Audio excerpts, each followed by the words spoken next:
we kept changing the story of what we were doing as we were doing it. I recount in the book, we moved from the guest worker period to the multicultural period where you said, live in our country and sort of pretty much do what you like, to the modern one, which is become like us.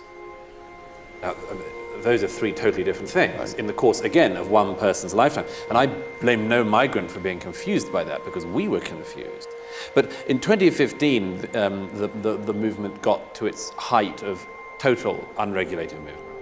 And this was the year in which it had started off in the beginning of this decade we're in, partly people fleeing the Syrian civil war, but then people from all across sub-Saharan Africa, North Africa, the Middle East, the Far East. And I started traveling to the camps in southern Europe where people were arriving in. I've been to many of the countries they were fleeing from.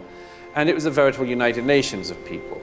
Now, in the eyes of some of the governments and many of the public, it was all people fleeing the Syrian civil war, but it wasn't. It wasn't. Even by the EU's own figures, at least 60% of the arrivals in 2015 had no more right to be in Europe than anyone else in the rest of the world. So when Angela Merkel invited 1 million refugees was the term, migrants, let's call them migrants. Yeah. When she invited 1 million of them into Germany, this is crude.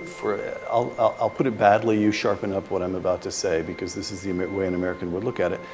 The Germans are still acting in some way or another out of a sense of war guilt. Sure. That's straightforward. Oh, absolutely straightforward. I mean, there's no doubt about it. I mean, this is a job for a psychiatrist in many ways. Look at the reception at Munich station. As 10,000 people were arriving every 48 hours or so at the height of the movement in 2015. They were coming up through the Balkans and up through Central Europe. And there were crowds at Munich train station, high-fiving the arrivals, giving them balloons, teddy bears. What was it? It's perfectly obvious. It was Germans elated at the sight of people breaking into their country rather than trying to break out. Right. So, but even at that, even if it was a kind of act of German self-indulgence and acting out of war guilt, the whole argument was that these people were unfortunate, that they were fleeing civil war, and you're saying that 60% of them simply weren't. A lot more than 60%. I mean, what you get into in all of the issues with migration is, and specifically European migration, is people find it incredibly hard to know where you salami slice issues. So, for instance, they say, yes, we'll have people coming in who are genuinely fleeing the Syrian civil war, for instance. Right. Well, there's an argument about that as well. You can look after 100 Syrians in a neighboring country for every one you look after in Europe. So it's not efficient in all sorts of ways, whether or not it's humane. But let's say that, yes, okay, people fleeing the Syrian civil war. But then you have the people, including the aid agencies, making the point, well, and one Afghan refugee made this to me to my face. He said, Syrians have only been at war for 5 years. We've been at war for 15 years. Why should they have priority? Very good question.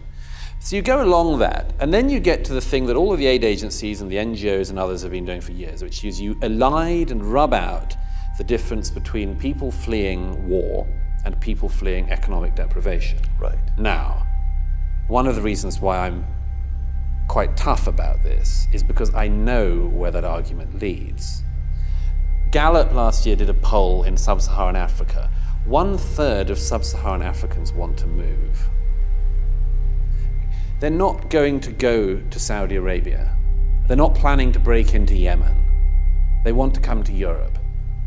Now, in my view, the catastrophe underlying all of this is the presumption that every country in the world is basically a country for the people of that country, apart from Europe, and Europe is a place for the world. All right. A few figures from the book. Even as I was reading the argument, these figures, it takes a while to adjust. Again, it's because an American, our notion of what's taking place in Europe lags, I think.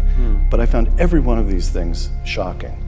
By 2015, I'm taking these from your book. By 2015, more British Muslims were fighting for ISIS than for the British Armed Forces. Yeah. By 2016, the most popular boy's name in England and Wales, Mohammed. Mm-hmm. By the middle of this century, this is a projection, by the middle of this century, a majority of Austrians under the age of 15 will be Muslim.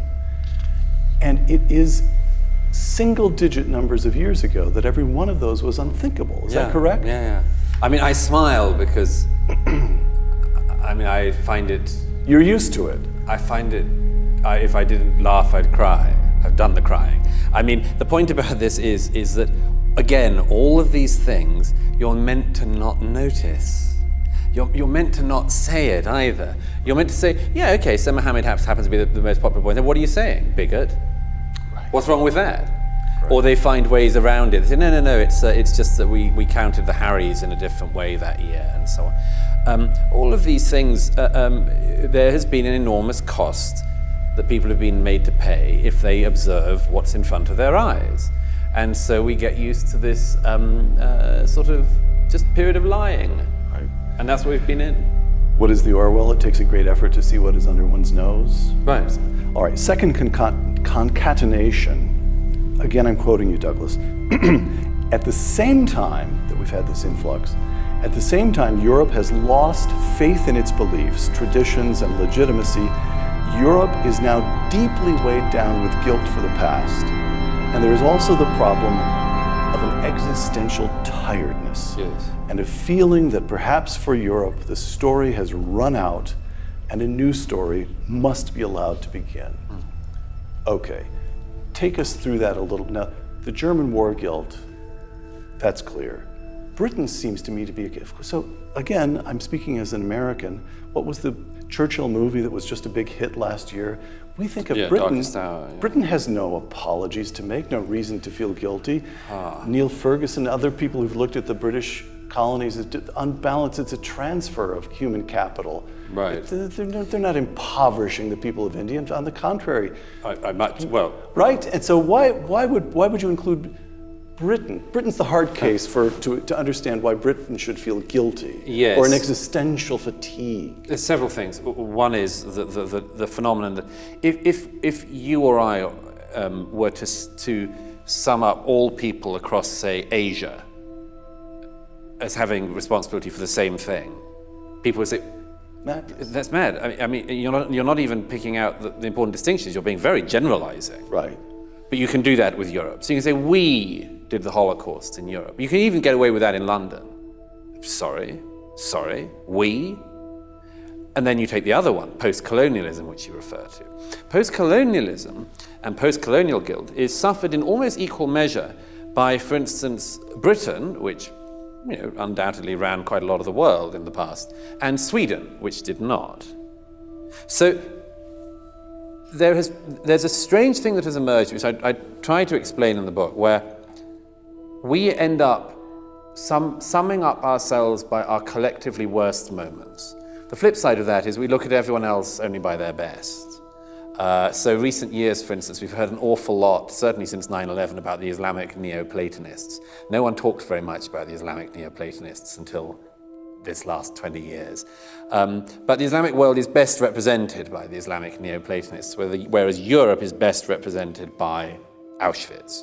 Well, here you get to one of the problems of this, is that we are... That's just uninformed. Yeah, of course it's uninformed. All of it's uninformed, and it's also imbibed by vast swathes of the public and told to them by a huge amount of academics, media, politicians, and others. There's several reasons for that, isn't there? One is that you can do that almost cost-free as a modern politician, can't you? It's like the endless apologies for historical acts. It can gain you something, but it costs you nothing. All you're doing is selling out and misrepresenting the past. But you yourself might be able to polish a bit of your halo or burnish your reputation in some way. But this is just one element of this. This thing I describe as the sense of the story running out. A couple of people have said, and I'm very glad they've pointed this out, that in some ways it's the most original part of the argument of my book. The immigration bit is important and people should know about it. But this second bit, the us bit, what is it about us that would mean this all happened? Mm-hmm. Not many people have, I think, written about. And by the way, I'm very disturbed about this because almost none of my critics, and there are some sadly, but almost none of them pick up on this thing. Almost none of them. They go for me over the immigration, right. But they never pick up on this. I have not to date had one critic who said, you're wrong on the existential tiredness. You're wrong on that. Our best days are all ahead of us, or any of that. I don't get any of that. And that's a disappointment because I was rather hoping I would. Well, all right, so let's take a moment. helped me think it through, layman that I am, that I haven't thought about this in any great detail. So what's the parallel? What's the parallel? The parallel, I don't know, 5th century Rome, collapse of civilizational self-confidence. Of course they could have kept the barbarians out of the city, but they permitted the city to be sacked for reasons that don't make any sense all these years later. Yeah. And we get the same, you can see why Europe would have felt that the First World War was a catastrophe. Second World War is in some ways a reparation. And in all the years since the Second World War, the Germans have made this concerted effort to build a good society. Right. There's been economic recovery of all kinds. And instead of feeling a sense of pride and accomplishment, it's just exhaustion. Well, why? Why? The why is this. Almost everything is still behind crime scene tape. You mentioned World War I, borders, okay? I was in the Middle East again recently. In the Middle East, most countries recognize borders to be a prerequisite for peace. If you don't have borders, you're in trouble. Europe thinks that borders are the cause of war. Okay, so that's just the beginning of geography problems. Move on. We had wars of religion before we had the wars of nation states. Some people forget that now, but it means that religion also is to a great extent behind crime scene tape. In the 20th century, it was Europe that came up with the two twin nightmares of fascism and communism. So we're very distrustful of not just politics and political ideas, but the philosophy and possibilities that might lead to them. So it leaves you in this position where absolutely everything is still a crime scene, and you're trying to work out how it happened. And that's why whenever anyone mentions something like borders, Angela Merkel and everybody else in any position of power hears, but the strong borders would be a reason we go to war again. That's what we did then. Ideas. This is why this is a terrible thing to say for some philosopher friends, but European ideas, to a great extent, philosophy has become a game. I'm not saying it hasn't in America as well. It's sort of a hermeneutical game. You can look at the game, but you can't play it because you daren't, because you know what you might go back to.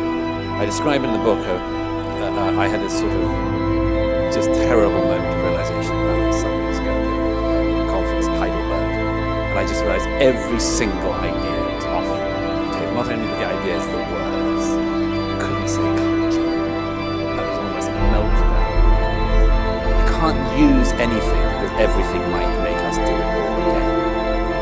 Well, it's not surprising in that situation that you have a sense of awareness. Is that something behind,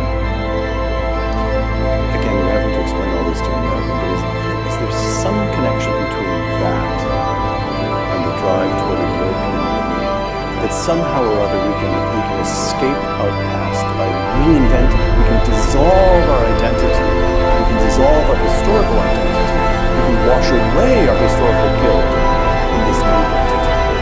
There is that. There's also, by the way, I was in Berlin again the other week in Germany.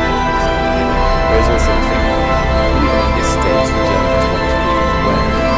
They just want to lead the way in massacres. But that the German instinct to dominate, is obviously still there.